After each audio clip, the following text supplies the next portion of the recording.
Хусейни бауырымыз сонау қасиетті Меккеден келіп, Абид қажының шаңырағын зиярат етіп отырмыз. Бұл кісі енді шаңыраққа құр қол келмепті, мынандай қасиетті Қағбаның жамылғысын арнайы ала келіпті. Алға беке құтты болсын.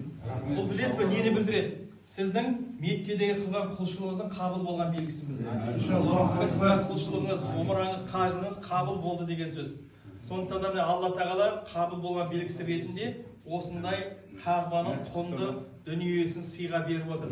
Енді мына қажылыққа бәлен-баян етіп барған біздің өзіміз мынаған қолымыз жетпейді, бұл жоғарыда тұрады. Бірақ Алла Тағала қадир келді де бәрімізге қажылыққа барғанға да, бармағанға да қолын тигізетін қылып, міне осы шаңыраққа келіп қойып қойды.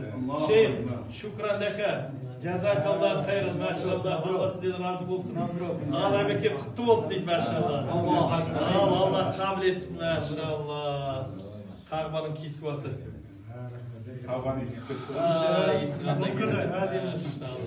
Жүзіңіз қабыл болсын. Қағбаның зағызда алып күйде тұратын ұқты. Беке, сіз барасыз бізбен? Барсаңыз Ибрахим Құран көргеннен кейін бара алмайтын сияқтысыз енді. Үйден шықпайтын сияқтысыз. 4,5 келі алтын тастап. Егер бармаса біз тарта берейік. Барсаңыз бірге кетейік. Қалай қандай?